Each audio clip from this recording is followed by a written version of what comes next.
We left behind us in the year 2000 the bloodiest century in the history of humanity. And we'd hoped we were going into a new era in the 21st century. But if you look at the reality of what's happened, transpired in the last decade, we've not done any better. Mm-hmm. We're a tribal species. We tend to hate the tribe on the other side of the river because we don't know them. And when we were hurling spears across the river, it was barely tolerable. Today we have the ability to make our species extinct. The destructive capability that we possess should terrify everyone.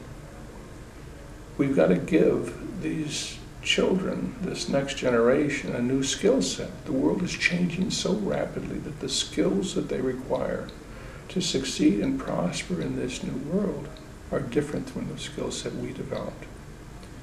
We got to get this one right. What skills in particular are you thinking about? What are the... The number one is that they need to understand that the next generation is going to live in a more diverse world, and that we have to be able to learn the ability to see the problem through the eyes of others.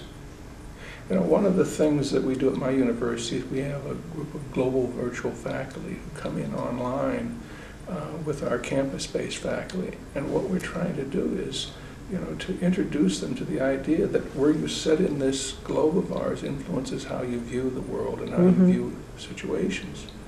And we want you to understand, because it's the world citizen. The world citizen understands that two people from different parts of the world with different backgrounds can look at the same thing and see different things, and both be right.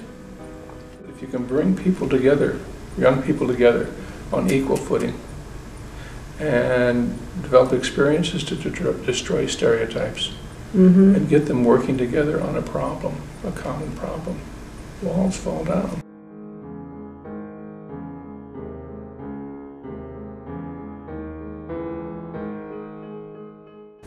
Absolutely. And one of the things that we have been talking about here is that bully could be, depending on where in the world they are, could be the next dictator of the country who ravages the countryside. And we need to develop strategies that deal with that and the reality of that situation on the grounds at that point.